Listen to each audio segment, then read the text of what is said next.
Hello everyone, is my voice audible? आवाज आ रही है आप सभी को? Very good morning. Yes sir. Okay, try किया आपने Lottie animation? Yes sir. Lottie animation किया था ना? हाँ। तो बटन बना के किसी इवेंट पे फायर किया उसको? बटन बना के नहीं किया, बट वो स्प्लैश स्क्रीन पे लगा के किया है। सर चलिए। ओके, किसी ने ट्राई किया है बटन लगा के, मतलब सर इवेंट के ऊपर? यश शिखर, मैंने लगा किया आपने शिखर? Very good. ओके, तो चलो आज अपन देख लेते हैं। सर मुझे कुछ डाउट था एक्चुअली। हाँ पूछो। आप एक बार स्क्रीन शेयर का ऑप्शन देंगे? हाँ, यश, दीपेश। ओके, किसने पूछा है? हाँ दीपेश। ओके। हाँ।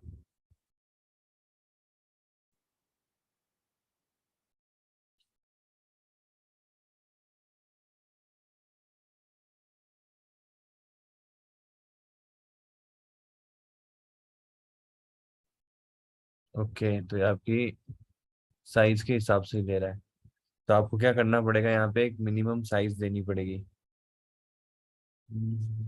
यहाँ क्या किया है आपने? इसकी second, activities.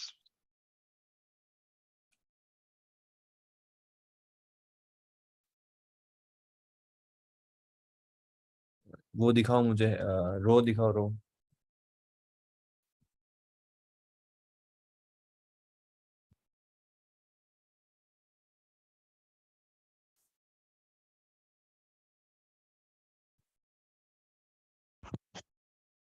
Width match print करो।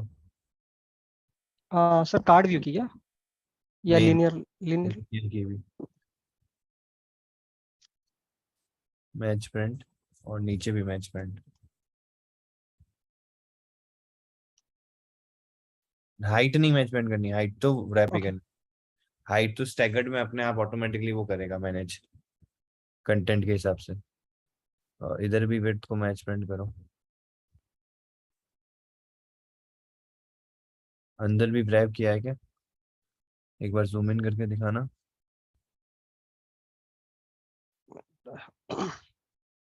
या इसको मैच अब एक बार चलाना,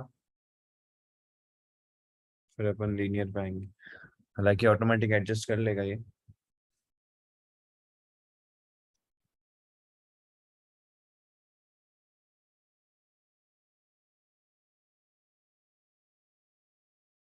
क्योंकि देखो विड्थ में तो स्टैगर्ड काम नहीं करता, मतलब यहाँ विड्थ का काम नहीं, यहाँ आपके हाइट पे हो रहा है स्टैगर्ड। देखा आपने, नोटिस किया? Right right. हाइट है ना वो आपका, वो ऑटोमेटिकली एडजस्ट कर रहा है अंदर के कंटेंट के हिसाब से।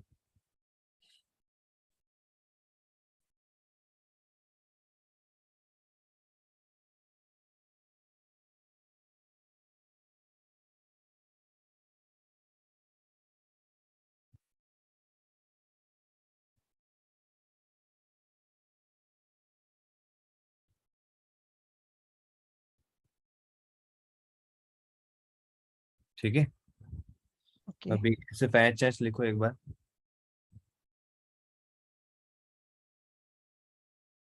ठीक है, सिर्फ एक एच लिखो।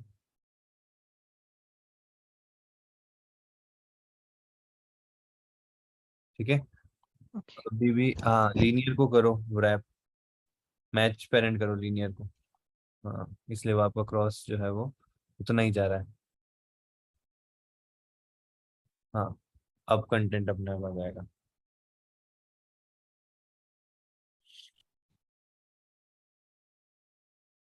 और अब एक तो एच एच करना, रन करो जब, मतलब एक एक डिजिट का, और एक करना 2-3 लाइन का, जिससे कि अपन को पता चले कि वो स्टैगर्ड मैनेज हो रहा है कि नहीं हो रहा है। मैनेज हो रहा है, यहाँ पे देखो जिस हिसाब से, बस वो हमारा जो क्रॉस है ना, इधर देखो जो आपने क्लोज बटन लगाया राइट। वो इधर आ रहा है। बाकी कार्ड ऑटोमेटिकली उतनी साइज कवर कर रहा है, स्पेन काउंट के हिसाब से डिवाइड हो रहा है वो। क्योंकि width is measure by your Spain count. हाँ, अब एक बार से पैच चेंज करो।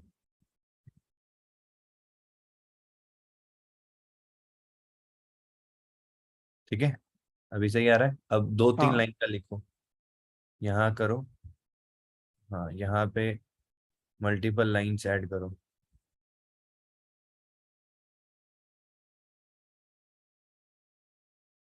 हम्म, हम्म। ज्यादा ही हो गया ये तो रुक नहीं रहा है।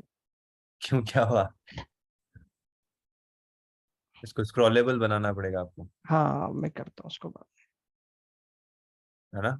स्क्रॉलेबल होगा तो आपका नीचे की तरफ चला जाएगा। और इसमें क्या करो ना आप, हाइट के अंदर एडिट टेक्स्ट में एक मैक्स लाइंस करके ऑप्शन होता है, ठीक है? में। हो ओके। रहा है ये? हाँ अभी ये। ठीक है, यही चाहिए था आपको। तो आपने हाँ जो रो ली थी ना, वो उसको रैप रैप कर दिया था। तो विड्थ में मत करना, हाइट में रैप रखना, क्योंकि हाइट पे स्टैगर्ड लगेगा आपका। और दूसरी चीज जो मुझे यहाँ लग रही है, जो थोड़ा सा आपको डिजाइन पे वर्क करना है, वो है कि आपने ब्लू कलर लिया है, उसके ऊपर ब्लैक जो रिमूव का साइन है, वो इतना विजिबल नहीं है जितना व्हाइट होता है यहाँ पे। राइट। ठीक इसको है सर। व्हाइट करना चाहिए आपको, ठीक है? दूसरी चीज, लेफ्ट हैंड साइड से और लेफ्ट राइट से तो फिर भी ठीक है, लेफ्ट हैंड साइड से जो पैडिंग है वो बहुत कम है। ओके। दिख रहा है आपको? तो ये जो अंदर का हाँ। पैडिंग है, इसको पैडिंग दो ताकि ये प्रॉपर दिखे। बाकी सही है। Okay sir. ओके।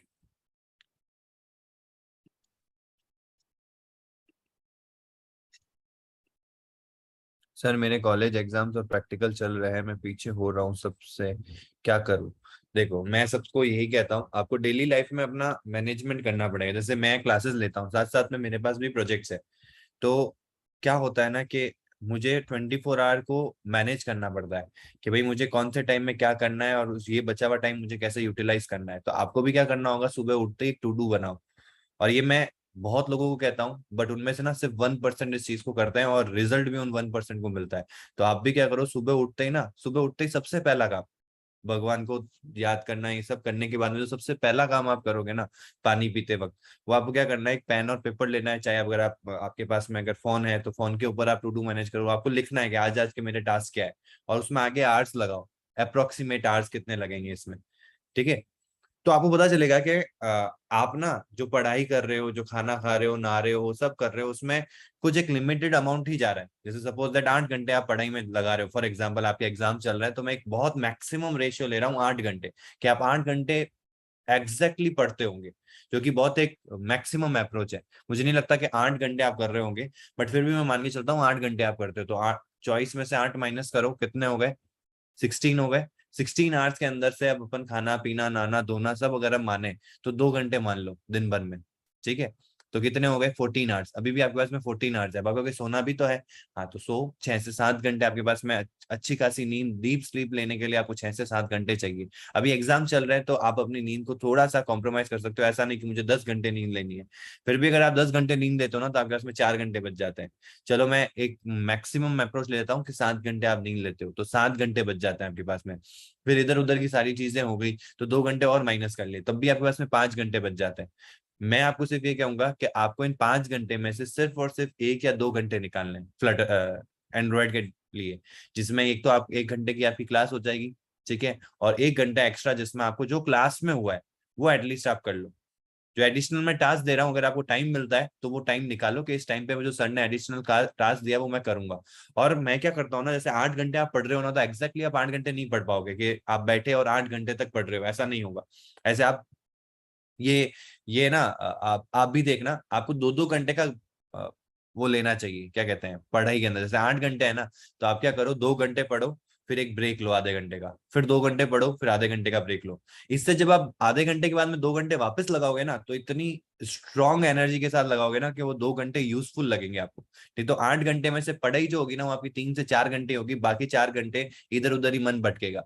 और ये रियल लाइफ में होता है कि मतलब एक होता है स्मार्ट वर्क और एक होता है हार्ड वर्क।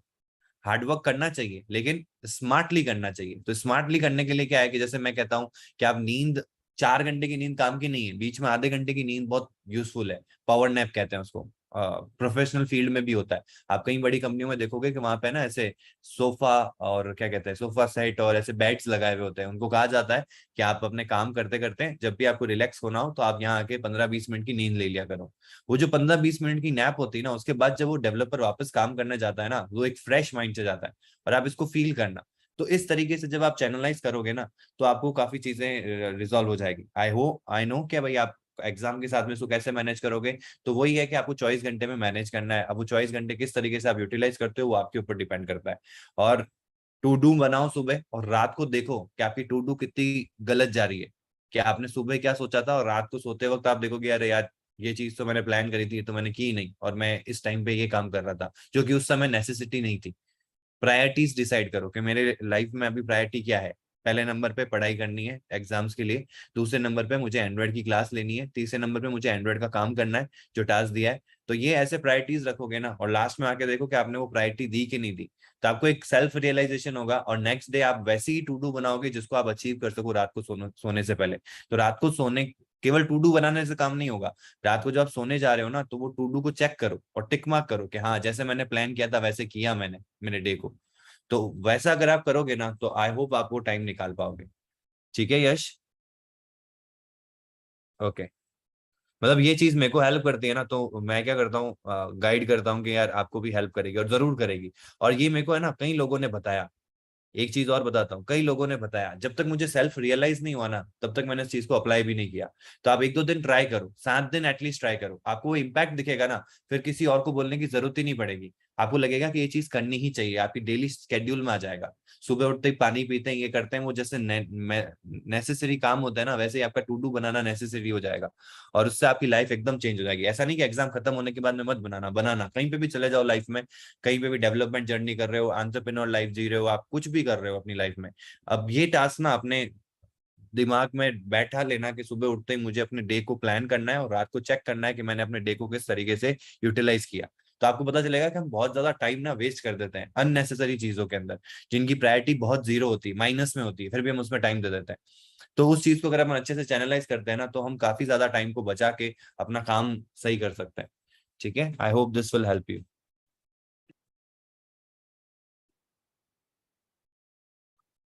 अब आ जाते हैं फिर।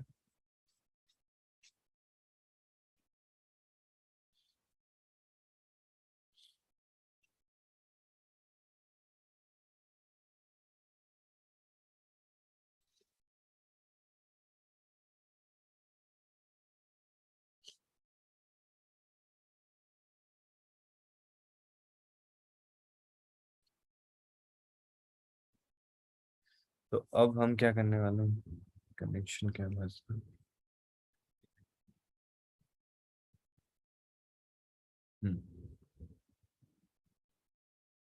एनिमेशन।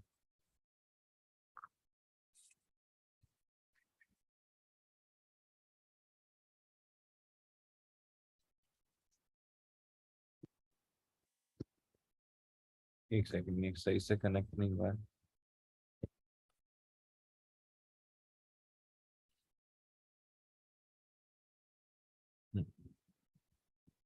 एनिमेशंस इन एंड्रॉइड।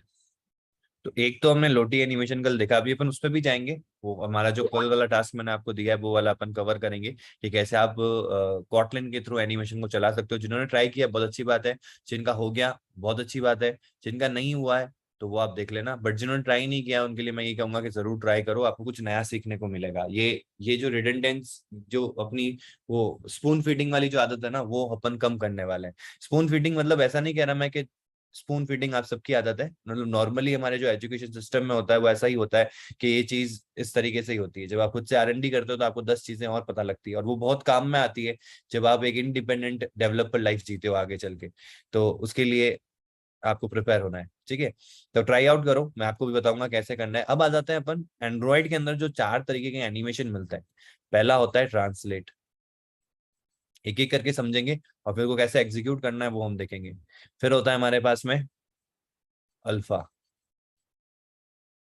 फिर होता है रोटेट, एंड देन स्केल। ऐसा कोई ऑर्डर नहीं है, मैंने इस ऑर्डर में समझाता हूँ इसलिए मैं ऑर्डर लेता हूँ, बट ऐसा कोई ऑर्डर नहीं है, आप किसी भी एनिमेशन को पहले लिख सकते हो। ठीक है, ट्रांसलेट का मतलब क्या होता है, मूव करना। अब मुझे कोई बताएगा एनिमेशन की एक्चुअल में डेफिनेशन क्या होती है, what do you mean by animation. अगर वो आपने समझ ली ना, तो आप ये वाला गेम अच्छे से समझ लोगे। गेम इन द सेंस कि भाई ये वाला जो कॉन्सेप्ट है वो आपको अच्छे से समझ में आ जाएगा। तो मुझे बताएगा एनिमेशन का एक एग्जैक्ट डेफिनेशन क्या होता है आपके माइंड में, नेट पे नहीं देखना है। आपके माइंड में आपको क्या लगता है एनिमेशन क्या है। एनिमेशन मूवी देखते हो आप, एक नॉर्मल मूवी देखते हो, कहीं पे भी एनिमेशन होता है, तो वो एनिमेशन है क्या आखिरकार में, अगर मैं उसकी अगर डेफिनेशन की बात करूँ तो किसी को आइडिया है? एनीबडी? दीपेश, शिखर, यश, बाकी सब क्यों नहीं आ रहे हैं क्लास में? जो भी रिकॉर्डिंग देख रहे हैं प्लीज, लाइव क्लास में जो आपको मिलेगा ना वो रिकॉर्डिंग से नहीं मिल सकता। अगर आपके पास में पॉसिबिलिटी है, फिजिबिलिटी है, तो जरूर लाइव क्लास में आओ, ठीक है? एंड डाउट्स लेके आओ। Yes anybody? यस दीपेश, शिखर, यश, कोई आइडिया नहीं है एनिमेशन का क्या मतलब होता है? एनिमेशन टर्म यूज करते हैं ना अपन, बहुत कॉमन है। Animation movie, animated movie, animations, ये एनिमेशंस लगे हुए हैं यहाँ पे। कोई बताना चाहेगा? ट्राई कर सकते हो, कोई दिक्कत नहीं है, गलत ही होगे ना, इससे ज्यादा क्या होगा। और यहाँ पे कोई क्वेश्चन है नहीं कि आपको राइट ही होना है। यस यश? सर वो वेबसाइट पे सर हम लोग देखते हैं, जैसे फ्लिपकार्ट हो गया, अमेजोन हो गया सर, हाँ उस पे एनिमेशन के थ्रू चलते रहते हैं इमेजेस कि आपको ये खरीदना चाहिए, ये खरीदना चाहिए, और सजेशन में आते हैं अपने आप। तो हाँ, मेरे हिसाब से सर वही है एनिमेशन, और जानकारी नहीं है ज्यादा। कोई बात नहीं, वेरी गुड यश। ठीक है, तो अभी अपन समझते हैं कि इसकी डेफिनेशन क्या होती है। एनिमेशन को समझने के लिए एनिमेशन में सिर्फ ये याद रखना, मूवमेंट ऑफ एन ऑब्जेक्ट या movement of any object with respect to time. ये बहुत इंपॉर्टेंट चीज है। टाइम के रेस्पेक्ट में किसी भी ऑब्जेक्ट के अंदर कोई ट्रांसफॉर्मेशन हो रहा है, मूवमेंट है, इसको हम और तरीके से बोले तो ट्रांसफॉर्मेशन। ट्रांसफॉर्मर मूवी देखी आप लोगों ने? Yes sir. उसमें क्या होता है, कार होती है, वो अपने फॉर्म को चेंज कर लेती है और ट्रांसफॉर्म हो जाती है एक बड़े से रोबोट के अंदर। देखा है ना आपने? नहीं देखी तो आप ट्राई देखना उसका। अगर आपको ना, मैं पूरी मूवी के लिए सजेशन दूंगा कि मूवी देखना जरूर, जब भी आपको टाइम मिले, टाइम निकाल के आपके प्रायोरिटी में लास्ट में रखें। बट उसमें ना, अगर आप उसका सिंपल सा अगर ट्रांसफॉर्मेशन मूवी का जाके आप केवल ट्रेलर देख लोगे ना, तो आपको आइडिया लग जाएगा। ट्रांसफॉर्म करना, किसी भी एक फॉर्म से दूसरे फॉर्म में आना, ठीक है, of an object with respect to time is known as animation. कोई भी चीज एनिमेट हो रही है तो उसका मतलब ये है कि वो अपने आप को ट्रांसफॉर्म कर रही है with respect to time. Time बहुत जरूरी है, क्योंकि एकदम से अगर वो चीज हो जाती, जैसे यहाँ ऑब्जेक्ट है ये, और ये एकदम से बड़ा हो गया ऐसे, तो ये एनिमेशन नहीं है। ये ऐसे इस फेज में आएगा, फिर इस फेज में आएगा, फिर ऐसा बड़ा होगा। तो विद रिस्पेक्ट टू टाइम ये बड़ा हो रहा है। मतलब टी नॉट पे इसकी जो फॉर्म है वो ऐसी है, T1 पे इसकी फॉर्म हो गई ऐसी, T2 पे फॉर्म हो गई इसकी ऐसी, ठीक है, T3 पे फॉर्म हो गई ऐसी। तो ये जो फॉर्मेशन आपको दिख रहा है ना विद रिस्पेक्ट टू टाइम, इसको हम एनिमेशन कह सकते हैं। This is known as the animation, ठीक है। और मैं यहाँ बात कर रहा हूँ एक ऑब्जेक्ट की, जो भी यहाँ पे object to whosoever object we are pointing, कोई भी प्रोजेक्ट ऑब्जेक्ट की बात कर सकते हैं जिसको हम एनिमेट करवाना चाहते हैं, तो उसको हमको ट्रांसफॉर्म करना पड़ेगा विद रेस्पेक्ट टू टाइम। तो हमने क्या अचीव कर लिया है, एक एनिमेशन अचीव कर लिया अपनी पर्टिकुलर एंड्रॉइड ऐप के अंदर, ठीक है। और ये आपको रिक्वायर्ड रहेगा, चाहे स्प्लैश में रिक्वायर्ड हो, चाहे वो जो आपको दिखता है ना यश, जो स्लाइड्स हो रही होती है, वो आपका स्लाइडर है। तो उसको हम एक एनिमेशन नहीं कह सकते, वो एक आपका पेज स्लाइडर है, जिसमें अपन व्यू पेजर को यूज करके स्लाइड करवाते हैं, जो आगे हम देखेंगे जब अपन टैब्स के अंदर देखेंगे ना, तो वहां पे एक होता है कि भाई यूजर स्लाइड करे, तो वो स्वाइप हो, तो वो नई इमेज आए, और एक ऑटोमेटिक स्लाइड होता है कि हर 2 सेकंड के बाद में इमेज को स्लाइड करवा दो। तो वो एक नॉर्मल फिनोमेना है जो आपको व्यू पेजर में मिलता है, तो उसको हम एनिमेशन नहीं कह सकते। एनिमेशन वो होगा जैसे 50% ऑफ दिख रहा है आपको, और ऐसे ब्लिंक करता रहता है, देखते हो आप, दिखेगा फिर गायब हो जाएगा, दिखेगा फिर गायब हो जाएगा, ऐसे ब्लिंक करता रहता है। या सेल लगी हुई होती है और सेल के पीछे ऐसे स्टार बना हुआ होता है और वो ब्लिंक कर रहा होता है, तो दिस इज एनिमेशन, जो आपका ध्यान आकर्षित कर रहा है अपनी तरफ कि भाई यहाँ पे 50% ऑफ है, समझ रहे हो? तो उसको हम एनिमेशन कहते हैं। यहाँ कोई ऑब्जेक्ट ऊपर से नीचे की तरफ आ रहा है, जैसे आप जब स्क्रीन शेयर करते हो और ऊपर अगर आप जैसे ही अपना कर्सर ले जाते हो, तो ये जो जूम का जो पैनल है वो ऊपर से एकदम नीचे आ जाता है। तो वो जो नीचे आ रहा है ना स्मूथली, एक तो होता है एकदम से आ जाता है, एक तो मैं जैसे ही टाइप करूंगा एकदम से आ गया। जैसे यहाँ पे भी देखना, मेरी स्क्रीन शेयर है, ये देखो, ये आ रहा है, इसका टाइम कम है लेकिन एकदम से नहीं आ रहा है, ये आ तो एक एनिमेशन के थ्रू ही रहा है। देखो मैं जैसे ही ले जाऊंगा तो ये धीरे धीरे आता हुआ दिखेगा आपको, अगर आप स्लो करो तो, क्योंकि इसका ड्यूरेशन कम है तो आपको फास्टली दिखता है आता हुआ। एकदम से नहीं आया कि मैं जैसे यहाँ गया तो एकदम से आ गया, तो एकदम से आता ना तो एनिमेशन नहीं होता, लेकिन जो ऊपर से नीचे की तरफ आता हुआ दिख रहा है आपको, दिस इज एनिमेशन। और ये होने से ना, अगर ये नहीं होता सपोज दैट, तो कोई ऐप में चेंज आता क्या? कोई ऐप में चेंज नहीं आता। लेकिन ये है ना, आपकी ऐप को स्मूथ बना देता है, आपके यूएक्स पे एक ऐसा इंपैक्ट लाता है, जैसे कि आपका, आप जब केक खाते हो तो उसमें होता है ना आइसिंग ऑन द केक वाला कॉन्सेप्ट लाता है। इसीलिए हम एनिमेशन को प्रीफर करते हैं, और एनिमेशन हम लास्ट में लगाते हैं। कई बार हम जब बिल्ड कर रहे होंगे तब हमको कुछ एनिमेशन ऐसे होंगे जो हमको लगेगा कि ये यही लगा देने चाहिए, तो हम लगाएंगे। कुछ एनिमेशन होंगे जो हम लास्ट में डिसाइड करेंगे यार इसको और स्मूथ करते हैं, तो हम ऐसे एनिमेशन को इंक्लूड करते हैं। तो आई होप आपको एक एनिमेशन की डेफिनेशन पता लग गई होगी। ट्रांसफॉर्मेशन ऑफ एन ऑब्जेक्ट या movement of an object with respect to time is known as animation. ठीक है, ये वीडियो से अलग होता है। आपका जो वीडियो है ना, जो आप वीडियो प्ले करते हो, आप कहोगे ना फिर वीडियो में और एनिमेशन में क्या डिफरेंस है? वीडियो और एनिमेशन में रात दिन का फर्क है। वीडियो जो होता है ना, वो पूरा फ्रेम बाय फ्रेम पर सेकंड स्विच होता है, मतलब ये पूरा का पूरा स्वैप होगा। मतलब बहुत सारी फ्रेम्स एक साथ चल रही होगी ना, तो वो वीडियो है। जैसे आपने तारे जमीन पर मूवी देखी होगी, तो वो बुक बनाता है दरअसल, उसमें वो पहले पेज पे उसका हाथ इधर होता है, फिर दूसरे पेज पे हाथ इधर, फिर तीसरे पेज पे हाथ इधर, फिर तीसरे पेज पे हाथ इधर। तो ऐसे जब वो एक साथ करोगे तो आपको हैंड का मूवमेंट दिखेगा कि हाथ मूव हो रहा है, लेकिन वो एनिमेशन नहीं है। अब मैं यहाँ एक बंदे को खड़ा करूं और उसका सिर्फ हैंड को मूव करूं with respect to time, frames move नहीं कर रहा मैं, तो वो आपका एक्चुअल में क्या है? एक एनिमेशन है। तो जो भी एनिमेटेड मूवीज होती है वो आपको 3D लगती है, अगर आपने देखा हो तो। एनिमेटेड मूवी कोई भी चला के देख लेना, वो 3D लगती है, क्योंकि उनमें उसका जो बैकग्राउंड है वो स्टेबल रहता है, वो आपका होल्ड पे रहता है, उसको और कह सकते हैं कि वो स्टेड रहता है, मतलब एक जगह पे फिक्स्ड रहता है। ठीक है, कांस्टेंट होता है। बट उसके अंदर का जो ऑब्जेक्ट है उसमें मूवमेंट किए जाते हैं विद रिस्पेक्ट टू टाइम, तब वो आपको जो मूवी दिखती है वो एनिमेटेड लगती है। This is known as the main difference between animated animations and, आप देखना कार्टून मूवीज देखी है आपने? मिस्टर बीन की मैं आपको कहूंगा, मिस्टर बीन का आप कार्टून देखना, कार्टून नेटवर्क पे आता था, और मिस्टर बीन की एक एनिमेटेड मूवी आई है वैसे ही कार्टून में। उन दोनों को जब आप एक साथ चलाओगे ना, तो आपको एक डिफरेंस दिखेगा।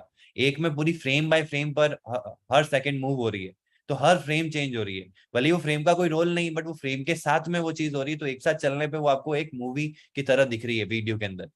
जहां एनिमेटेड मूवीज होगी ना, वहां पे आपको लगेगा कि यार पीछे वाली चीज स्टेबल है, स्टक हुई हुई है, और अंदर का जो ऑब्जेक्ट है मिस्टर बीन जो है, वो जो भी काम कर रहा है उसमें वो एनिमेशन करवा रहा है, तो आपको 3D रियलिस्टिक फील देते हैं।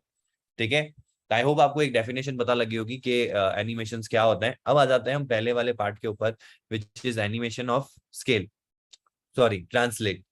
तो पहला जो हमारा है वो ट्रांसलेट है। ट्रांसलेट का मतलब होता है मूव, मूव करना। किसी भी डायरेक्शन में मूव करवाना चाहते हो आप अपने ऑब्जेक्ट को, तो आप कौन सा एनिमेशन यूज करोगे? ट्रांसलेट। ठीक है, इसको मूव एनिमेशन भी कहते हैं, और इसी से बनते हैं आपके स्लाइड इन। आपने ऐसे एनिमेशन सुने होंगे, स्लाइड इन, स्लाइड आउट। ये slide out, slide in animation जो आपको मिलता है ना, वो ट्रांसलेट से मिलता है। ड्रॉप इन, ड्रॉप आउट, ये भी आपके ट्रांसलेट से आता है, जिसमें भी मूवमेंट होगा। कोई भी ऑब्जेक्ट यहाँ था, एक टाइम के बाद में यहाँ पहुंच गया, साइज उतनी रहेगी। ठीक है, ये टाइम नॉट है, ये टाइम एन है, इन अलग अलग टाइम कॉन्स्टेंट्स पे उसका अलग अलग पोजीशन था और वो एक जगह पे पहुंच गया, तो ये ट्रांसलेट एनिमेशन होता है। तो हमारा फोन क्या है, 2D है कि 3D है? हमारा जो फोन है वो 3D है कि 2D है? कौन बताएगा मुझे? 2D। देखो, फोन तो एक्चुअल में 3D है। फोन को अगर आप खुद देखोगे ना, तो फोन 3D है। फोन फोन को आप, फोन के अंदर विड्थ होगी, हाइट होगी और डेप्थ होगी, तो 3D है फोन। फोन के अंदर जो स्क्रीन है वो आपकी क्या है? 2D है। 2D का मतलब क्या हुआ? दो डायरेक्शन है, टू डायरेक्शनल। 2D। 3D मतलब थ्री डायरेक्शनल। हम जिस एनवायरमेंट में रहते हैं ना, हम 3D एनवायरमेंट में रहते हैं, पता है आपको? अगर आप स्पेस में चले जाओगे तो वहां 4D है। एक टाइम का भी, अगर आपने देखा हो तो कहते हैं कि टाइम का भी एक वो क्या कहते हैं, डायमेंशन होता है। अगर आप टाइम के डायमेंशन में चलते हो तो you can beat the speed of light. तो वो वाला कॉन्सेप्ट है। बट अभी हम आ जाते हैं हमारे स्पेस में, तो हम क्या कर सकते हैं? हम आगे चल सकते हैं, हम पीछे आ सकते हैं, हम लेफ्ट में जा सकते हैं, हम राइट में जा सकते हैं, तो दो डायरेक्शन हो गए। और हम ऊपर भी जा सकते हैं। आप जाते हो ना टेरिस पे, चले जाओ, वापस नीचे आ जाओ, आपने कोई अंडरग्राउंड ले रखा है तो आप अंदर भी जा सकते हो अंडरग्राउंड के। तो आप 3 डायरेक्शन में जा सकते हो। ठीक है, बट जो फोन है, फोन के अंदर कोई भी अगर चीज है तो वो लेफ्ट जा सकती है, राइट जा सकती है, टॉप जा सकती है, बॉटम जा सकती है, लेकिन ना तो वो फोन के बाहर आ सकती है, ना वो फोन के अंदर जा सकती है। ऐसा पॉसिबल ही नहीं है। तो 2 डायरेक्शन हुए। तो जब ट्रांसलेट की बात आएगी और अपन अगर एंड्रॉइड ऐप बना रहे हैं जो फोन पे चलेगा, जहाँ पे 2 डायरेक्शन है, तो हमारे ऑब्जेक्ट को हम किस डायरेक्शन में डाल सकते हैं? ये सपोज दैट ये डायरेक्शन है, तो ये डायरेक्शन में या ये डायरेक्शन में। या ये डायरेक्शन में या ये डायरेक्शन में। जहां ऑब्जेक्ट पड़ा होता है ना, वो उसकी 0,0 पोजीशन होती है। ये हमेशा ध्यान रखना। आप क्या होगे कि आपने तो हमेशा ये बताया कि ये 0,0 होती है। बिल्कुल ये 0,0 होती है। क्यों होती है? क्योंकि यहाँ पे बाय डिफॉल्ट आपका टॉप लेफ्ट कॉर्नर में आपका ऑब्जेक्ट आता है, इसलिए 0,0 होती है। लेकिन हेलो, आवाज आ रही है ना? हाँ। तो ये आपका टॉप लेफ्ट कॉर्नर होता है, तो यहाँ ऑब्जेक्ट पड़ा होता है, इसलिए हम इसको स्क्रीन का 0,0 कहते हैं। लेकिन जब ऑब्जेक्ट जहां पे भी पड़ा है, ऑब्जेक्ट मतलब जैसे आपका कोई टेक्स्ट व्यू है, बटन है, जिसको आप एनिमेट करवाना चाहते हो, जिस भी व्यू को आप एनिमेट करवाना चाहते हो, वो जहां पड़ा है एनिमेशन के वक्त, वो उसका 0,0 पोजीशन है। ठीक है। अब हमेशा ध्यान रखना कि जब हम नीचे की तरफ आते हैं तो ये प्लस में होता है, ऊपर की तरफ जाते हैं तो माइनस में होता है। और ये जो डायरेक्शन होता है वो वाई का डायरेक्शन होता है। वर्टिकल भी कह सकते हो आप इसको, वर्टिकल डायरेक्शन। यहां जब जाते हैं राइट हैंड साइड में तो ये प्लस होता है, जब इधर आते हैं तो ये माइनस होता है। इसको आप हॉरिजॉन्टल डायरेक्शन भी कह सकते हो। ठीक है। तो इस डायरेक्शन में अगर मूव करना है तो आपको ऐसे वैल्यूज देनी पड़ेगी। जैसे मैं अभी 0 से कहाँ जाना चाहता हूँ, 300 में जाना चाहता हूँ, तो 300,0 करूंगा तो ये ऑब्जेक्ट यहाँ आ जाएगा। ठीक है। और अगर मैं -300 कर दूंगा तो ये ऑब्जेक्ट इधर चला जाएगा, इस जगह पे, सपोज दैट। और यही मैंने देखो y की वैल्यू कुछ भी नहीं दी है, तो इसीलिए x में घूम रहा है। अगर y की वैल्यू दी होती तो मैं 0,300 करूंगा तो ये कहाँ चला जाएगा, यहाँ चला जाएगा। और अगर मैं यही 0,-300 करूंगा तो ये ऊपर चला जाएगा। आई होप आपको समझ में आ रहा है कि आपको किस तरीके से एनिमेशन जिस डायरेक्शन में करना है, आपको डायरेक्शन पता होनी चाहिए। ट्रांसलेट एनिमेशन में आपको डायरेक्शन पता होनी चाहिए। पॉजिटिव वाई कर रहे हो तो नीचे आएगा, नेगेटिव वाई कर रहे हो तो ऊपर जाएगा। पॉजिटिव एक्स कर रहे हो तो राइट में जाएगा, नेगेटिव एक्स कर रहे हो तो लेफ्ट में जाएगा। This is how animation work in translate. अब आप कहोगे अगर डायगनल जाना हो तो बिल्कुल आप डायगनल भी जा सकते हो, जब दोनों वैल्यू दोगे। आपने ये कोऑर्डिनेट मैथमेटिक्स में, कोऑर्डिनेट ज्योमेट्री में देखा होगा, एक होता है हमारा x=y। इसका ग्राफ बना है कभी आपने? इसका ग्राफ बनता है ऐसा एकदम। आप देखो यहाँ पे x की वैल्यू 1 है तो y की वैल्यू भी 1 है, x की वैल्यू 2 है तो y की वैल्यू भी 2 है, x की वैल्यू 3 है तो y की वैल्यू भी 3 है। इस तरीके से अगर कोई बनेगा तो ऐसे कोऑर्डिनेट्स बनते रहेंगे। और ये जो कोऑर्डिनेट्स बनेंगे वो कुछ ऐसे होंगे। तो ये आपके एकदम सेंटर से स्टार्ट होगा। अगर हम देखें तो ये पियर्स करता है, क्योंकि ये क्वाड्रेंट जो होता है वो आपका 90 डिग्री बनता है, तो ये 45 मतलब एग्जैक्ट डायगोनल बनाएगा ये। अगर x की वैल्यू और y की वैल्यू सेम है तो इससे क्या फर्क पड़ता है? इससे ये फर्क पड़ता है कि अगर मुझे इस डायरेक्शन में आना है, एक्यूरेटली डायगोनल में जाना है, तो मुझे क्या वैल्यू देनी पड़ेगी? 300,300। तीनों दोनों सेम दिए ना, y में भी 300 और x में भी 300, और दोनों पॉजिटिव दिए तो कहाँ आया हूं मैं? यहाँ आया हूँ। दोनों नेगेटिव दूंगा तो किस क्वाड्रेंट में जाऊंगा? दोनों अगर नेगेटिव दे दी मैंने, ये सपोज करो ये आपका फर्स्ट है, ये आपका सेकंड है, ये आपका थर्ड है, ये आपका फोर्थ है। ठीक है। मैक्स से थोड़ा उल्टा होता है। मैक्स में ये पॉजिटिव होता है वाई में, मैक्स में ये पॉजिटिव होता है और ये पॉजिटिव होता है, क्योंकि ये फोन का ओरिएंटेशन है। फोन का ओरिएंटेशन यहाँ से शुरू होता है तो ये पॉजिटिव रहता है हमारा और ये पॉजिटिव रहता है। तो नीचे की तरफ जब आओगे तो पॉजिटिव, और राइट हैंड साइड में जाओगे तो पॉजिटिव। इनके ऑपोजिट डायरेक्शन में नेगेटिव होता है, थोड़ा सा उल्टा है। तो मुझे बताओ, ये तो हमारा हो गया कौन सा? First quadrant. ये कौन सा होगा जब दोनों नेगेटिव होंगे? Very good. बाकी सबके आंसर क्यों नहीं आ रहे? क्वाड्रेंट। और third one. Very good, very good. तो थर्ड क्वाड्रेंट में आएंगे अपन जब दोनों नेगेटिव होंगे। अच्छा, अब मुझे बताओ -300 और 300 होगा तो हम किधर जाएंगे? सही से देखना, आपके सामने सारा कुछ पड़ा है, आपको बताना है। -300 है और 300 है। ये आपकी x की वैल्यू है, एक माइनस में, और एक है y की वैल्यू पॉजिटिव में।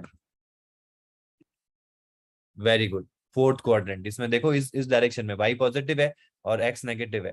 तो अगर इधर आना है तो आपको एक नेगेटिव और एक पॉजिटिव देना पड़ेगा। x को नेगेटिव और y को पॉजिटिव दोगे तो इस डायरेक्शन में आओगे। अब बचा कौन सा आपका? 300, -300। तो कौन से क्वाड्रेंट में आएंगे? ऑब्वियसली सेकंड बच गया हमारे पास में, ये फोर्थ हो गया। और 300 पॉजिटिव है और y नेगेटिव है तो इसमें, और दोनों सेम है तो हम एक्यूरेटली डायगोनल पे जाएंगे। अब मुझे अगर ऐसे आना है, ऐसे आना है तो क्या करूंगा मैं? यहाँ पे एक और लाइन ड्रॉ करता हूँ, यहाँ पे एक और लाइन ड्रॉ करता हूँ। इन लाइंस, ऐसी लाइंस जब बनती है तो उसको क्या कहते हैं?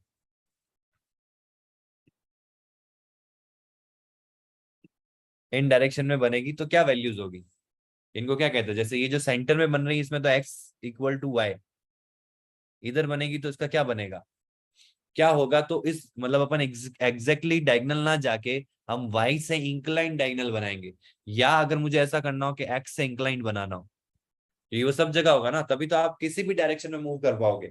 अभी तो हमने सिर्फ देखा कि मुझे x के डायरेक्शन में मूव करना है या y के डायरेक्शन में मूव करना है या दोनों डायरेक्शन में एक साथ मूव करना है एक ही वैल्यू के साथ में, तो हम ये चारों दिशा में और चारों डायगोनल में जा सकते हैं। लेकिन उसके अलावा भी तो कुछ जगह है, तो मैं कहीं पे भी जाना चाहता हूं तो उसके लिए मुझे कैसी वैल्यूज देनी पड़ेगी। क्वेश्चन समझ पा रहे हो आप मेरा? देखो, जब आपका ऐसा होता है ना तो ये होता है x is equal to y. जब आपका ऐसा होता है ना तो आप देखो यहाँ पे वैल्यूज देके देखो, यहाँ पे 1 है, 2 है, 3 है, 4 है, 5 है, ये बढ़ता जा रहा है। लेकिन अगर मैं इसका लास्ट वैल्यू देखूं y का विद रेस्पेक्ट टू x, तो यही खत्म हो गया, यानी कि ये 1 पे ही खत्म हो गया, यानी कि x की वैल्यू ग्रेटर है y से, तो ग्राफ बनेगा तो ऐसा बनेगा F x is greater than y। जब y ग्रेटर होगा x से तो आपकी ऐसी बनेगी, देख सकते हो x तो 1 ही है और y में कहाँ पहुंच गए हम, 5 पे पहुंच गए। तो ऐसे डायगोनल्स बनाने तो आपको क्या ध्यान रखना है कि अगर वो x से इंक्लाइंड है, मतलब कि हॉरिजॉन्टली इंक्लाइंड है, तो x में ज्यादा वैल्यू होगी, y की कम वैल्यू होगी, तो ऐसा इंक्लिनेशन होगा। और अगर हम बात करें तो क्वाड्रेंट, आपको पता है क्वाड्रेंट में कैसे आना है, क्वाड्रेंट में कैसे आना है, जब दोनों पॉजिटिव होंगे तो अपन फर्स्ट क्वाड्रेंट में आएंगे, जब दोनों नेगेटिव होंगे तो हम थर्ड मतलब इस क्वाड्रेंट में जाएंगे, जब हम एक y पॉजिटिव और x नेगेटिव होगा तो हम इसमें आएंगे, और जब हमारा x पॉजिटिव और y नेगेटिव होगा तो हम इसमें आएंगे। तो क्वाड्रेंट सबको पता है, वैल्यू सेम होगी तो एक्यूरेट डायगोनल होगा, और अगर वैल्यूज ऊपर नीचे होती है यानी कि x ग्रेटर देन y होता है तो वो x से इंक्लाइंड होगा, और y ग्रेटर देन x होता है तो वो y से इंक्लाइंड होगा। आई होप आपको समझ में आ गया होगा। तो इस तरीके से हम ट्रांसलेट एनिमेशन अचीव करते हैं। इन सब में सबसे इंपॉर्टेंट चीज क्या है, 3 चीजें हमेशा ध्यान रखना, कोई भी एनिमेशन को एग्जीक्यूट करने के लिए 3 बहुत इंपॉर्टेंट चीजें हैं। वो क्या क्या है, एक तो फ्रॉम, एक टू, और एक ड्यूरेशन। ये हमेशा ध्यान रखना, कोई भी एनिमेशन को अगर आपको एग्जीक्यूट करना है तो ये होती है उसकी फ्रॉम, ये होता है उसका टू। अब ये फ्रॉम से टू वाली पोजीशन में कब पहुंचेगा, तो ये इतने टाइम में पहुंचेगा, तो this is known as duration, and your duration is inversely proportional to your speed. पता है ना, फिजिक्स का लॉ है, अगर आपको यहाँ से 10 किलोमीटर का रास्ता तय करना है और मैं आपको बोलूं कि आपको आधे घंटे में करना है, तो आपकी स्पीड अलग होगी, और वही मैं बोलूं कि आपको ये 2 घंटे में करना है तो आपकी स्पीड अलग हो जाएगी।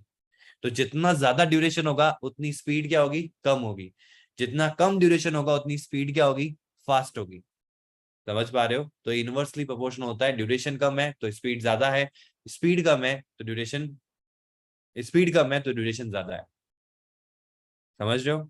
अब ड्यूरेशन का कॉन्सेप्ट समझ में आया ना, ड्यूरेशन ज्यादा दोगे ऑब्वियसली है ना, कि मैं ये चीज आपको बोलूं कि ये चीज 10 घंटे में करनी है और वो एक्चुअल में है बहुत कम टाइम का, तो आपको बहुत धीरे धीरे, आप धीरे धीरे करोगे तब भी 10 घंटे में अचीव कर लोगे। लेकिन वही चीज अगर मैं बोलूँ 10 मिनट में करनी है, तो आपको पता है कि यार इसको करने में तो 1 घंटा लगेगा, लेकिन आपको फिर फास्ट फास्ट फास्ट फास्ट करना पड़ेगा ताकि आप 10 मिनट में वो चीज अचीव कर लो। तो इसके बेसिस पे आपका एनिमेशन लगता है कि भाई एनिमेशन फास्ट होगा स्लो होगा, वो पूरा डिपेंड करता है ड्यूरेशन पे, और बिना ड्यूरेशन के कोई एनिमेशन नहीं हो सकता, ये सबसे इंपॉर्टेंट चीज है। और फ्रॉम और टू तो बताना ही पड़ेगा, तो एनिमेशन होगा कैसे, नहीं तो आपको बताना पड़ेगा मुझे यहाँ से यहाँ जाना है या इस फॉर्म से इस फॉर्म में कन्वर्ट होना है।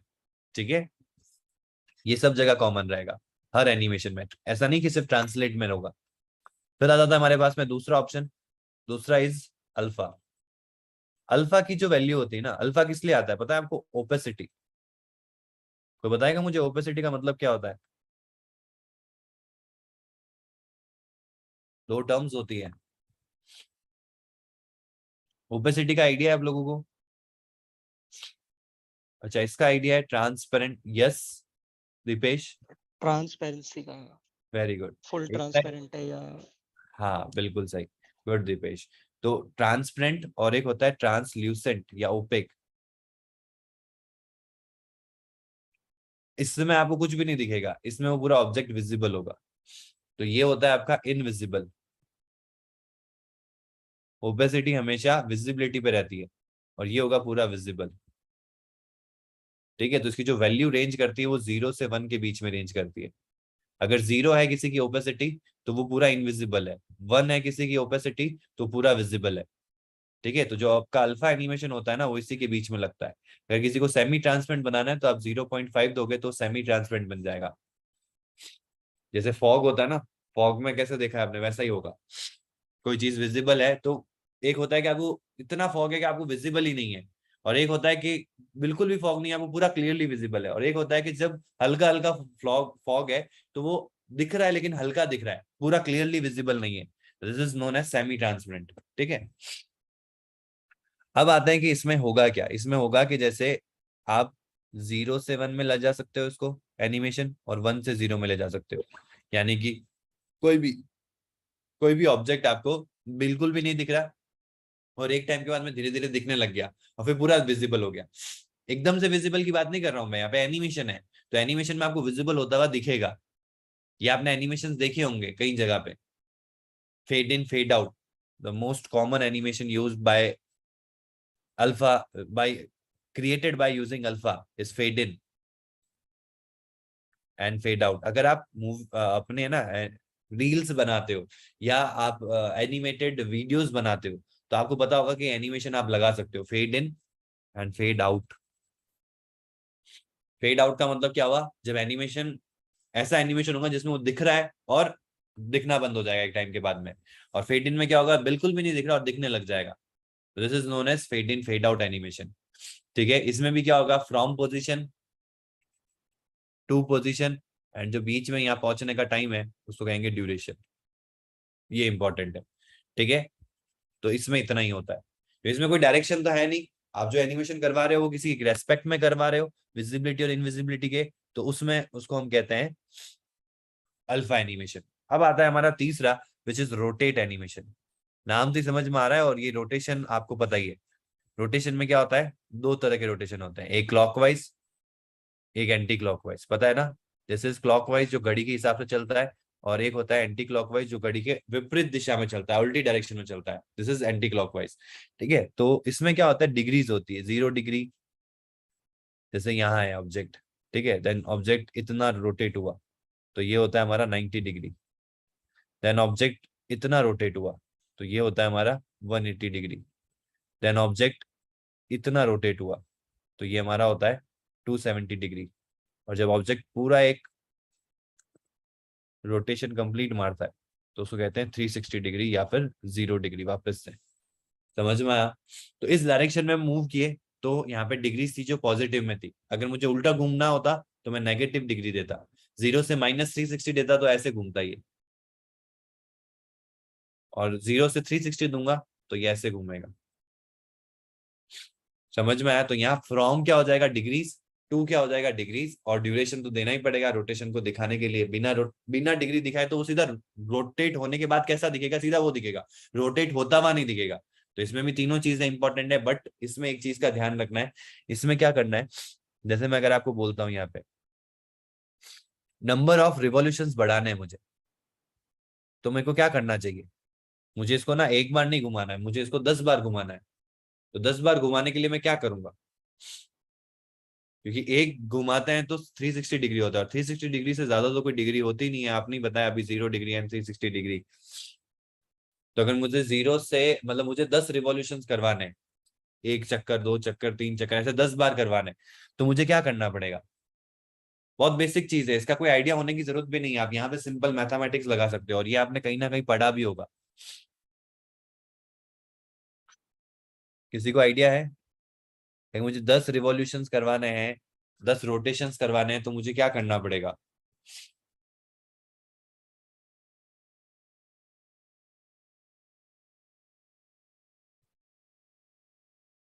ट्राई तो करो, क्या पता सही हो जाए, you never know. Very good Yash, multiply by 10।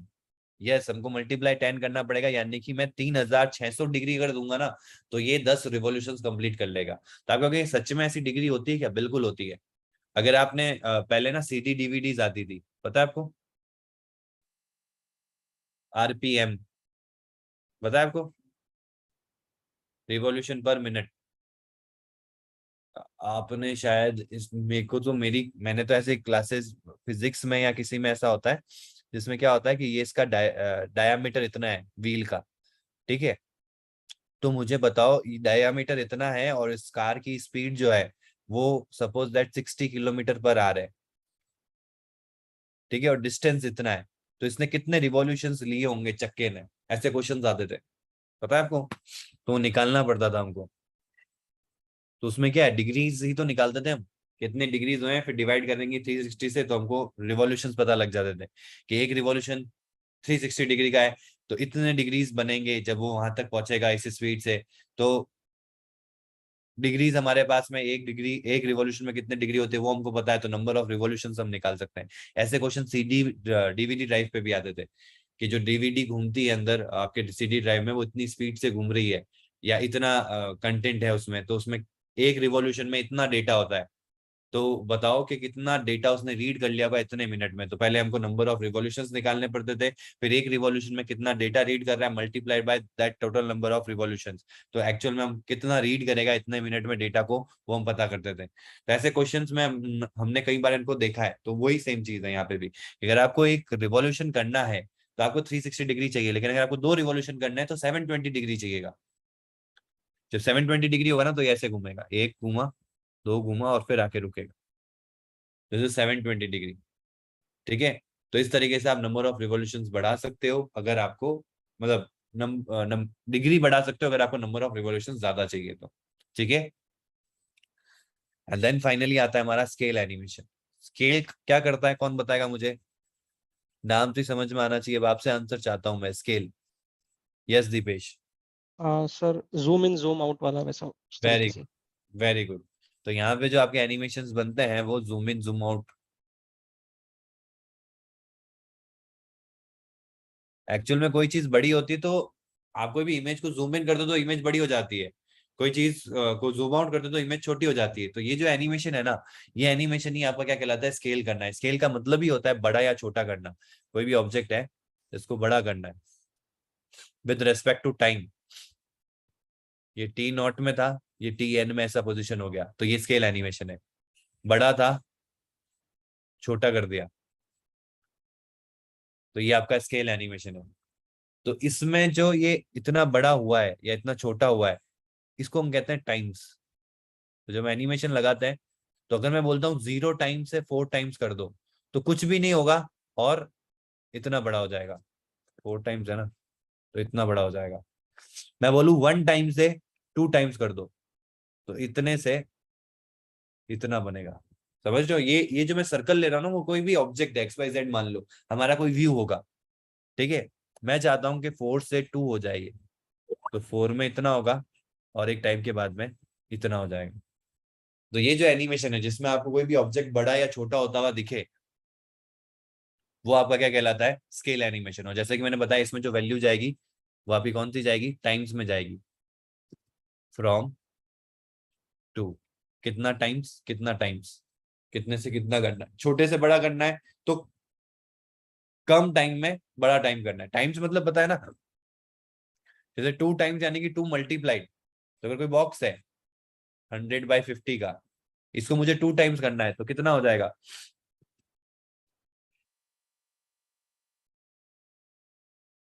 200/100, 2 times क्या होगा, 100 इंटू 2, 50 इंटू 2।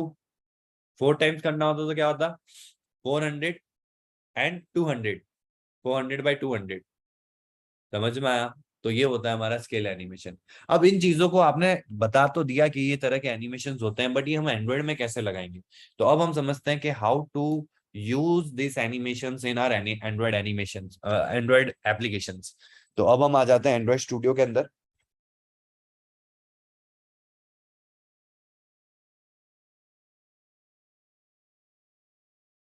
यहाँ पे एक नया प्रोजेक्ट क्रिएट करते हैं अपन।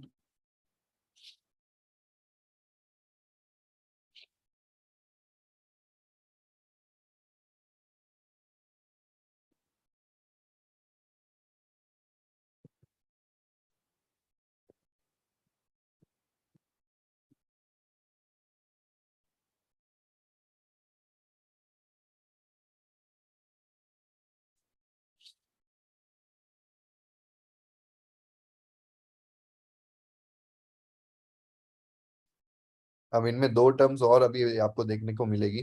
वो भी अपन सीखेंगे, which is repeat count and repeat mode. But सबसे पहले तो हमको स्टेप्स क्या करने हैं। सबसे पहला स्टेप होगा कि आपको एक एनिम नाम का फोल्डर क्रिएट करना होगा। बिल्कुल, एनिमेशंस फाइल आपको क्रिएट करनी पड़ेगी अपने एंड्रॉइड में, जिस टाइप का आप एनिमेशन चाहते हो। अब आप कहोगे मार्केट में बहुत सारे ऐसे एनिमेशन होते हैं। देखो, एनिमेशन को अचीव करने के बहुत सारे तरीके हैं। एंड्रॉइड ने कई सारे एनिमेशन बना रखे हैं, slide in slide out, fade in fade out, ऐसे बेसिक एनिमेशन एंड्रॉइड ने खुद ने बना रखे हैं। आप एंड्रॉइड करके भी यूज कर सकते हो। But the better way is के आपको अपने हिसाब से कस्टमाइजेशन करना हुआ तो उसके लिए तो आपको आइडिया होना चाहिए ना कि कैसे आप एनिमेशन बना सकते हो। तो हम वही तरीका देख रहे हैं। ठीक है, तो वो तरीका क्या है? वो तरीका ये है कि आपको अपने रिसोर्स में आना है, यहाँ पे राइट क्लिक करना है, न्यू में जाना है, और यहाँ पे आपको एक नया फोल्डर क्रिएट करना है। और फोल्डर एक रिसोर्स फोल्डर है, नॉर्मल डायरेक्टरी क्रिएट नहीं होती रिसोर्स में। यहाँ पे क्या होगी? Android resource directory. कल वाली क्लास में हमने यहाँ पे रॉ फोल्डर क्रिएट किया था, जहाँ पे हमने लोटी फाइल रखी थी। ठीक है, तो यहाँ वैल्यूज की जगह पे हम क्या करेंगे? एनिम नाम का फोल्डर रखेंगे। और अगर आप इसमें नीचे जाके देखोगे तो यहाँ पे भी आपको एनिम नाम का फोल्डर मिल जाएगा, ऊपर मिलेगा, देखो ये रहा। तो आप ये भी कर सकते हो, नहीं तो आपने सिंपल सा एनिम लिखा और ओके कर दो। तो एनिम नाम से एक फोल्डर क्रिएट हो गया। नाम स्पेलिंग यही होनी चाहिए, स्पेलिंग में मिस्टेक नहीं होनी चाहिए। ठीक है, और ये इसको पकड़ लेगा क्योंकि इसको पता है एनिम नाम का फोल्डर इसीलिए बनाया ताकि आप इसमें एनिमेशंस बना सको। तो देखो ऑटोमेटिकली आपको यहाँ देगा एनिमेशन रिसोर्स फाइल का ऑप्शन दे रहा है, इस पे टैप करो। इस पे आप इसका नाम रखो, जो भी आपको नाम रखना है। जैसे मुझे यहाँ पे एक मूव एनिमेशन बनाना है, तो मैं यहाँ पे इसका नाम रखूंगा मूव। हमेशा ध्यान रखना, जो भी आपके एनिमेशंस आते हैं वो आपके सेट रूट एलिमेंट से आएंगे। सेट नाम से आपको रूट एलिमेंट मिलेगा, इसी के अंदर आपको सारे एनिमेशंस मिलते हैं। आपको कैसे पता? देखो, इसके अंदर हम एक चाइल्ड ले रहे हैं, तो हम फिर से एक टैग लेंगे, और टैग लेते ही देखो सारे एनिमेशन आ गए जो भी अपन ने पढ़े। ट्रांसलेट, अल्फा, रोटेट, स्केल, यही पढ़े थे। तो मैं यहाँ पे मूव करवाना चाहता हूँ, तो मैं यहाँ ट्रांसलेट करूंगा। अब ट्रांसलेट करते ही यहाँ पे क्या आ गया? वाई में कितना मूव करना है, एक्स में कितना मूव करा। तो ये डेल्टा क्यों आया? आपने फिजिक्स में देखा होगा कि डेल्टा आप लगाते हो जिसमें डायरेक्शन होता है, वेक्टर एसेट। देखा है आपने? ऐसे छोटा सा ट्राइंगल बना हुआ होता है, उसको हम डेल्टा कहते हैं। वो डेल्टा इससे लगता है, अगर आपने फिजिक्स में देखा हो तो, एक होता है आपका स्पीड, एक होता है वेलोसिटी। पता है आपको? स्पीड डायरेक्शनल लेस होता है, स्पीड तो किसी भी डायरेक्शन में उसकी जो भी स्पीड रहेगी। और एक जो जिस डायरेक्शन में उसकी स्पीड है, जिसको हम डिस्प्लेसमेंट भी कहते हैं कई बार, तो कितना डिस्टेंस नहीं, कितना डिस्प्लेसमेंट उसका हुआ ये टक्कर लगने के बाद में, तो वो उस डायरेक्शन में उसकी स्पीड है। तो वो आपका क्या हो जाता है? आप उस स्पीड के थ्रू उस डायरेक्शन में जा रहे हो तो वो वेलोसिटी होता है। और उन टर्म्स को कैलकुलेट करने के लिए आप वहां देखते हो डेल्टा लगाते हो आप। तो बस ये यही कह रहा है कि क्योंकि आप यहाँ एक डायरेक्शन दे रहे हो, मूव तो होगा ना इसमें ऑब्जेक्ट, और वो एक डायरेक्शन में होगा, तो इसीलिए पीछे डेल्टा लगा दिया टू बी मोर स्पेसिफिक। ठीक है, और कुछ रोल नहीं है इसका। तो हम यहाँ पे देंगे from x delta. From x की वैल्यू में 0 रखूंगा, जैसा कि मैंने आपको बताया। 0 मतलब जो उसकी इनिशियल पोजीशन है, मेरे को वहीं से शुरू करना है। ठीक है, टू एक्स, फ्रॉम और टू दोनों आ गए हमारे पास में। मुझे कितना मूव करवाना है? 400 करवाना है। डीपी मत देना, आपको डीपी नहीं देना है यहाँ पे। ठीक है, मुझे 400 मूव करवाना है।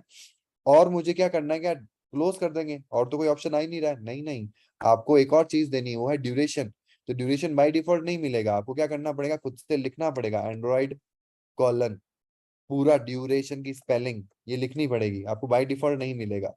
ठीक है, आपको कैसे पता चलेगा कि आपने स्पेलिंग सही लिखी है, ये एट्रीब्यूट सही है? देखो, अगर आप स्पेलिंग सही नहीं लिखते हो तो ये अपने आप ही एक आपको सजेशन देगा, इनवैलिड या अननोन एट्रीब्यूट। ठीक है, अगर वो ऐसा नहीं दे रहा है मतलब कि उसके लिए नोन एट्रीब्यूट है ये। और ड्यूरेशन एक नोन है, बस स्पेलिंग में आप गलती कर सकते हो, तो स्पेलिंग की गलती नहीं करनी है। कैमल केस को भी अच्छे से फॉलो करना है। आप डी कैपिटल रखोगे तब भी नहीं पकड़ेगा, तो डी स्मॉल ही होना चाहिए, बीच में भी कोई कैपिटल नहीं होना चाहिए। ठीक है, अब ड्यूरेशन आने के बाद में यहाँ पे आप इंटीजर वैल्यू दे सकते हो। तो मैं देना चाहता हूँ भाई 2000। अरे 2000 सेकंड? नहीं नहीं नहीं नहीं नहीं, यहाँ सेकंड नहीं आते हैं, हमेशा मिली सेकंड आते हैं। हमने हैंडलर में भी देखा था, याद है आपको? जब हमने स्प्लैश वाला काम किया था, तो मैंने आपको कहा था कि ये काम 2 सेकंड के बाद करना है। तो जब भी टाइम की बात आएगी in any electronic device, machine जहां पे भी काम करती है, तो वहां पे मिली सेकंड इंपॉर्टेंट होता है। सेकंड हमारे लिए होता है, हमारा जो काम होता है कि यार सेकंड तो यूं निकल गए, तो हमारे लिए मिली सेकंड तो ऐसे निकलेंगे पता ही नहीं चलेगा, लेकिन मशीन के लिए वो बहुत इंपॉर्टेंट रहता है। तो यहाँ पे जो भी आप वैल्यू दोगे वो मिली सेकंड्स में दोगे। तो 1 सेकंड में 1000 मिली सेकंड होता है, तो मुझे 2 सेकंड देने, तो मैंने क्या दिया? 2000 सेकंड दिया, 2000 मिली सेकंड दिया। ठीक है, अब ये छोटा सा मैंने एनिमेशन बना दिया, जिसमें मैंने बताया कि तुझे कहाँ से कहाँ तक जाना है, कितने टाइम में जाना है। अब मुझे लगाना है, तो मैं एक्सएमएल में आ जाता हूँ। और यहाँ पे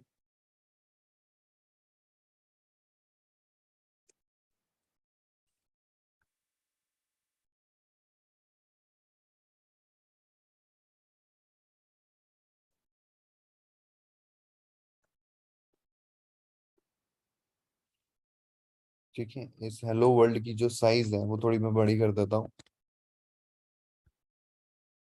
ठीक है, और इसकी एक आईडी दे देते हैं अपन।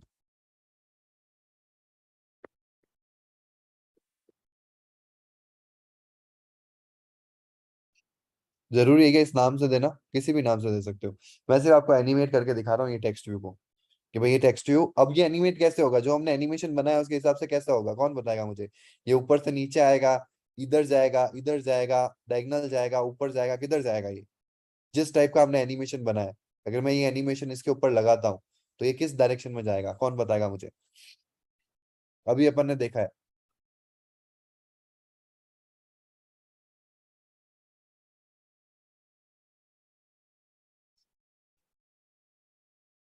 बताओ जल्दी से, समझ में आ रहा है ना ये चीज आपको। अभी अपन ने ट्रांसलेट देखा, छोटा से बड़ा होगा, छोटा से बड़ा होगा। ट्रांसलेट, ट्रांसलेट एनिमेशन देखा ना भाई अपन ने। ट्रांसलेट में क्या होता है, छोटा से बड़ा किस में होता है, स्केल में होता है। ट्रांसलेट में तो क्या होता है, मूवमेंट होता है, slide in slide out. Sir first quadrant में आएगा आई थिंक, मतलब बीच में से नीचे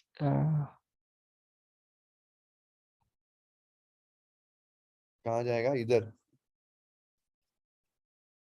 इस डायगोनल जाएगा कि इधर जाएगा या इधर जाएगा।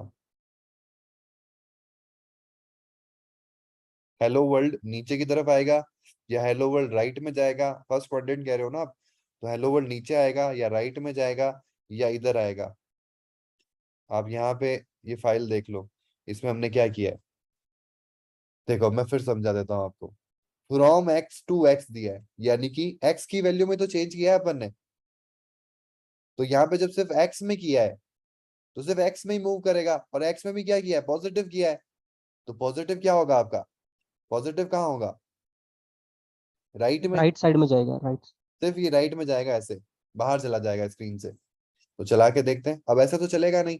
मूव एनिमेशन तो बना लिया, लेकिन इसको क्या करना पड़ेगा, हमको यहाँ पे एनिमेशन करवाना पड़ेगा। तो हम क्या करते हैं, यहाँ पे pubspec.yml, sorry, Gradle dot build dot Gradle के अंदर जाना है। सबसे पहले अपन को यहाँ पे build features, view binding,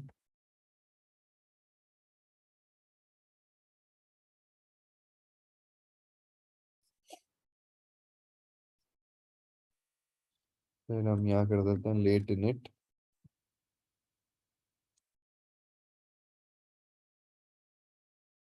binding, यहाँ पे हम उसको इनिशियलाइज कर देते हैं। Binding equals to activity main binding dot inflate layout inflater. इधर आ जाएगा हमारे पास में बाइंडिंग डॉट रूट। ठीक है, अब ये हो जाने के बाद में मेरे पास में binding dot T X T N M dot एक फंक्शन होता है एनिमेशन, इसके थ्रू हम एनिमेशन सेट कर सकते हैं। लेकिन सेट करने के लिए मुझे एक एनिमेशन क्लास का ऑब्जेक्ट भी तो चाहिएगा। जैसे हम टेक्स्ट सेट करते हैं तो मुझे हमें क्या चाहिए होता है, स्ट्रिंग चाहिए होता है। तो अगर हम एनिमेशन सेट करें तो मुझे एनिमेशन टाइप का एक ऑब्जेक्ट चाहिएगा। और बात भी सही है ना, हमारी जो फाइल पड़ी है वो तो एक्सएमएल में पड़ी है, एक्सएमएल फॉर्मेट में ही है ना, रिसोर्स के अंदर देखो यहाँ पड़ी है। और मुझे इसको यहाँ यूज करना है, कहाँ पड़ी है देखो, एनिम के अंदर मूव। तो मुझे यहाँ यूज करने के लिए मुझे एक एनिमेशन टाइप का एक ऑब्जेक्ट क्रिएट करना पड़ेगा। Val move anim equals to animation utils, ये क्लास होती है, इसमें से हमको एक फंक्शन मिलता है लोड एनिमेशन। आप देखो यहाँ पे सबसे ऊपर load animation, right hand side में क्या आ रहा है, एनिमेशन आ रहा है। तो इस फंक्शन से हम एक एनिमेशन क्रिएट कर सकते हैं। तो हम यहाँ पे लोड लोड एनिमेशन को कॉल करेंगे और ये हमको क्या कह रहा है, दो चीजें प्रोवाइड करो। एक तो आप कॉन्टेक्स्ट प्रोवाइड करो, ठीक है, हम प्रोवाइड कर देते हैं, और एक बताओ कि आपका फाइल कहाँ पड़ा है एनिमेशन वाला, जिसके हेल्प से हम यहाँ पे क्या लाएंगे, एक एनिमेशन का ऑब्जेक्ट लाएंगे। तो वो फाइल पड़ा है r.layout.anim.move, यही हमारा एनिमेशन फाइल जो किसमें पड़ा है, रिसोर्स के अंदर, एनिम के अंदर, मूव में पड़ा है। अब ये हमारी मूव एनिमेशन फाइल आ गई, which is a type of animation, और मैं इसको यहाँ पे क्या कर देता हूँ, असाइन कर देता हूँ। और अब हम क्या करते हैं, इसको रन करते हैं।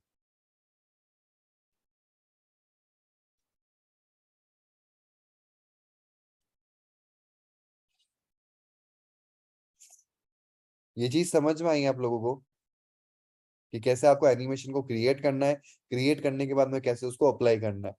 किसी भी व्यू के ऊपर आप एनिमेशन अप्लाई कर सकते हो, किसी भी व्यू के ऊपर। ये तो मैंने टेक्स्ट व्यू पे किया है, यही सेम चीज आप लीनियर लेआउट पे कर सकते हो। आप कोई भी डायरेक्शन में मूव करना है तो वो मूव कर सकते हो with the help of translate animation.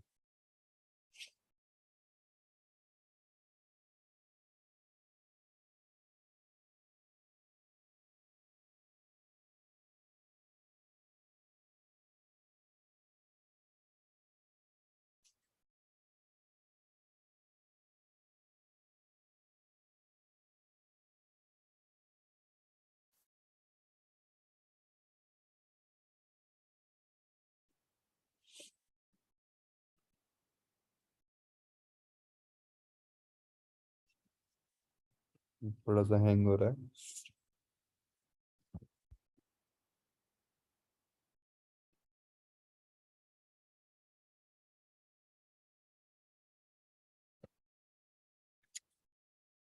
हुआ मूवमेंट होता हुआ देखा आपने, यहाँ से वहां, इस जगह से कहाँ गया, वहां चला गया।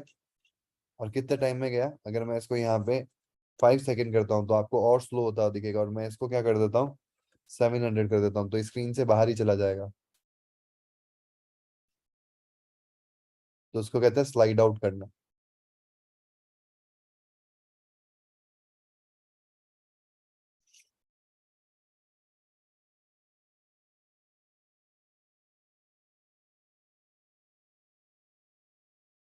दिखा, समझ में आया कि कैसे आप कर सकते हो। अब अगर इधर देखो, मैं यहाँ पे माइनस कर देता हूँ तो ये कहाँ जाएगा, इस डायरेक्शन में, इधर की तरफ बाहर चला जाएगा।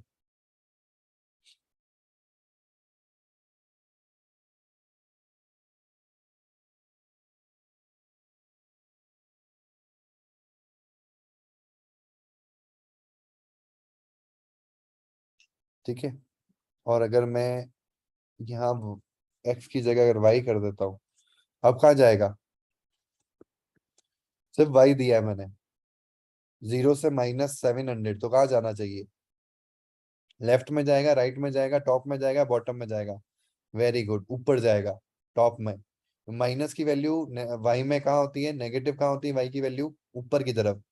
तो अब ये हेलो वर्ल्ड ऊपर की तरफ जाएगा ऐसे। यही पॉजिटिव होता वाई में तो नीचे की तरफ आता। और अगर आप दोनों दोगे तो क्या होगा, वो भी अपन देखेंगे अभी। चला गया ऊपर।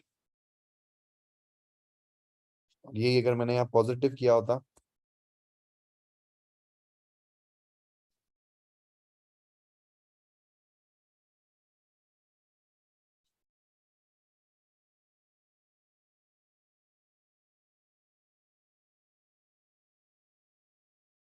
नीचे आ गया। ठीक है, और अगर आपने दोनों दे दिए होते तो बिल्कुल दोनों दे देते हैं अपन, दोनों दे सकते हैं ना। पहले फ्रॉम लेंगे अपन, फ्रॉम एक्स डेल्टा, दोनों में सेम दे रहा हूं मैं, 2x डेल्टा 700, और दोनों में पॉजिटिव है। तो ये कौन से क्वाड्रेंट में आएगा, यहाँ जाएगा, यहाँ जाएगा, यहाँ जाएगा, या यहाँ जाएगा। ये फर्स्ट, सेकंड, थर्ड, फोर्थ, कौन से वाले में आएगा, फर्स्ट में, सेकंड में, थर्ड में, या फोर्थ में। इधर डायगनली आएगा कि इधर जाएगा, कि इधर जाएगा और इधर जाएगा। डायगनली तो समझ में आ गया ना आपको, कि दोनों में वैल्यू दी है, तो एक्स भी खींचेगा, वाई भी खींचेगा अपनी तरफ। देखा है ना आपने फिजिक्स में, रिजल्टेंट।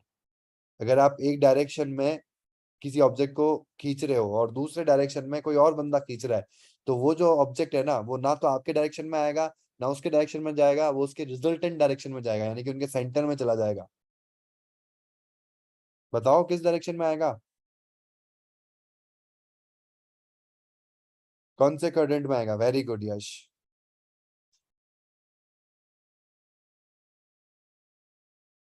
और एकदम इक्वल आएगा क्योंकि दोनों साइज सेम है, अब दोनों वैल्यू सेम है। अगर यही x की वैल्यू ज्यादा होती तो x से इंक्लाइंड होता, यही अगर y की वैल्यू ज्यादा होती तो y के इंक्लाइंड होता। दोनों सेम है तो एकदम सेंटर में जो डायगोनल होता है ना वो जाएगा।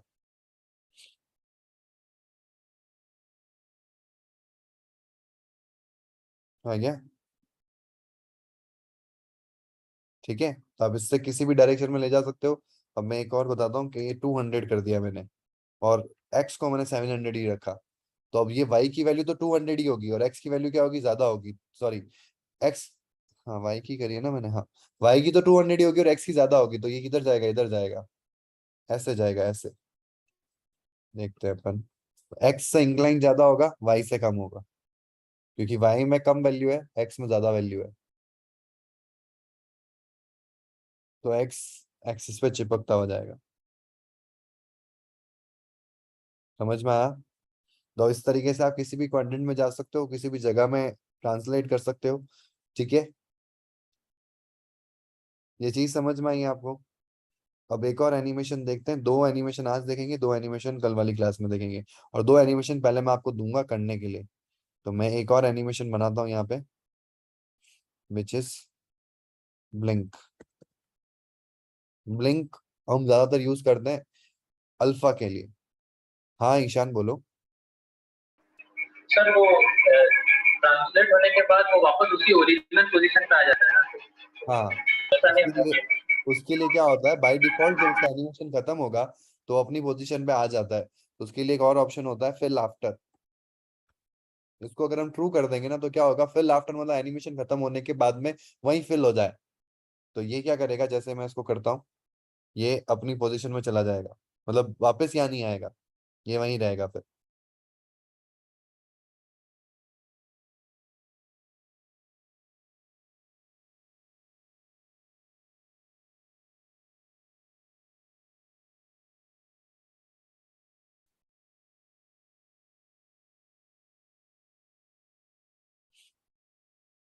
ठीक है, अब अपनी जगह पे नहीं आया, तो इसके लिए होता है फिल आफ्टर। ठीक है, और भी चीजें हैं जो अपन देखेंगे through through the time, but अभी अपन बेसिक बेसिक चीजों पे जा रहे हैं। तो जैसे कि अपन यहाँ पे अल्फा में आ जाते हैं, तो अल्फा में क्या आएगा, फ्रॉम अल्फा टू अल्फा, जैसा कि मैंने आपको बताया। ट्रांसलेट में तो आपके पास में एक्स एक्सिस है, वाई एक्सिस है, तो दो फ्रॉम होंगे और दो टू होंगे। लेकिन यहाँ पे तो क्या है, 0 और 1 के वैल्यू के बीच में उनकी विजिबिलिटी को मैनेज करना है, तो from alpha in to alpha, तो फ्रॉम अल्फा टू 0 कर देता हूँ और टू अल्फा 1 कर देता हूँ, तो ये इनविजिबल से विजिबल होता हुआ दिखेगा। और सबसे इंपॉर्टेंट चीज है जो नहीं भूलनी है वो क्या है, कि आपको ड्यूरेशन लगाना नहीं भूलना है। ड्यूरेशन की स्पेलिंग परफेक्ट होनी चाहिए। ड्यूरेशन दे देता हूं मैं 4 सेकंड।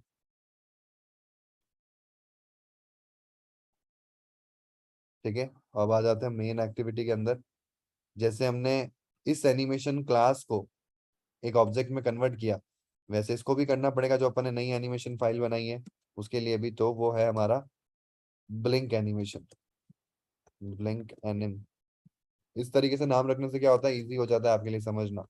एनिमेशन न्यूटल्स dot load animation this comma r dot anim dot, अब यहाँ पे दो फाइल्स मिल रही है आपको।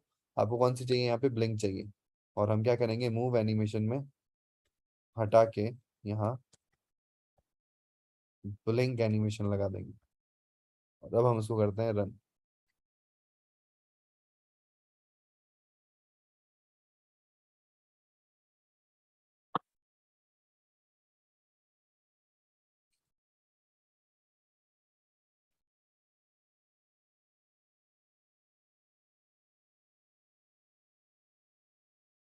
हो रहा है, पूरा विजिबल हो गया। तो ये ब्लिंक कहाँ हुआ, ब्लिंक ब्लिंक तो नहीं हुआ, बट ये तो इनविजिबल से विजिबल हुआ। बिल्कुल इनविजिबल से विजिबल हुआ। ऐसा ही अगर मैं इसको उल्टा कर दूंगा, ये 0 से 1 हुआ तो आपको इनविजिबल से विजिबल होता हुआ दिखा, मैं यहाँ पे 1 से 0 कर देता हूँ, तो ये विजिबल होगा और फिर इनविजिबल होता हुआ दिखेगा आपको।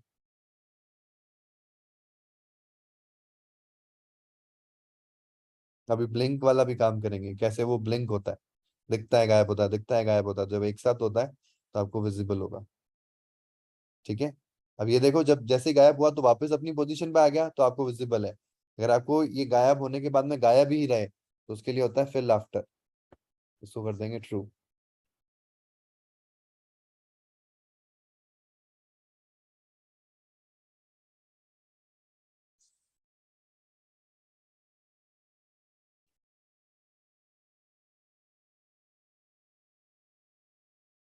गायब हुआ और गायब ही हो गया, वापस नहीं आया। ठीक है, अब हम क्या करते हैं, वो ब्लिंक वाला काम तो किया ही नहीं आपने, अभी करते हैं ब्लिंक वाला काम। तो उसके लिए रिपीट करना पड़ेगा एनिमेशन को बहुत जल्दी जल्दी। जल्दी जल्दी के लिए हम क्या करते हैं, यहाँ पे 1 सेकेंड ही देते हैं, और ऐसा एनिमेशन बहुत बार करवाऊंगा मैं। ये क्या करवाना चाहता हूँ, दिखेगा फिर नहीं दिखेगा, फिर दिखेगा फिर नहीं दिखेगा, तो हम क्या करते हैं, यहाँ पे रिपीट मोड करते हैं। एंड्रॉइड रिपीट काउंट, ये स्पेलिंग ऐसी होनी चाहिए। अगर यहाँ पे इनफाइनाइट आ जाए तो दैट मीन्स आपने सही लिखा है। सी कैपिटल है तो सी कैपिटल होना चाहिए, स्मॉल करोगे तो यहाँ पे देखो क्या आ गया आपके पास में, अननोन एट्रीब्यूट, तो ये चीज का ध्यान रखना है। ठीक है, ये इनफाइनाइट होगा और इसको अब हम रन करते हैं, तो अब ये लूप में चलता ही रहेगा। बट एक चीज है इसमें, आप देखना, ये क्या करेगा, इनविजिबल से विजिबल होगा, फिर विजिबल से इनविजिबल होगा, नहीं, विजिबल से इनविजिबल होगा, फिर वापस विजिबल होगा, फिर इनविजिबल होगा, फिर वापस विजिबल होगा, फिर इनविजिबल होगा, मतलब इनविजिबल से विजिबल होता हुआ नहीं दिखेगा आपको। देख रहे हो, एक झटका आ रहा है यहाँ पे।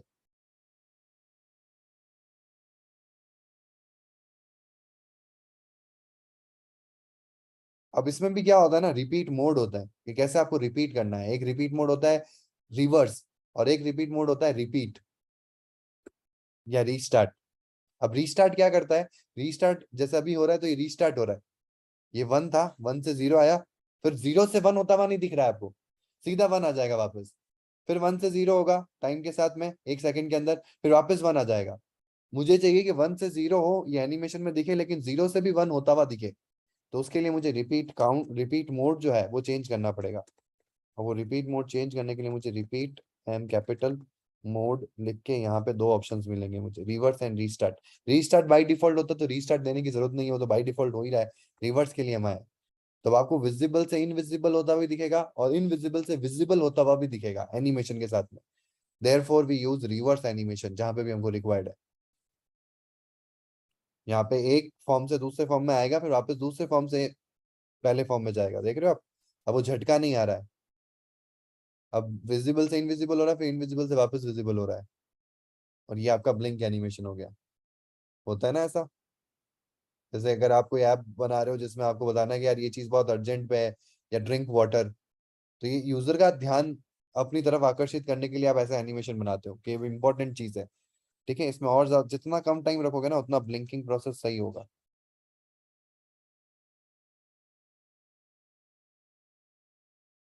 तो मैंने 500 मिली सेकेंड कर दिया, मतलब आधा सेकंड किया मैंने, एक एनिमेशन को होने में आधा सेकंड लगेगा, यानी कि 1 सेकंड में 2 एनिमेशन होंगे।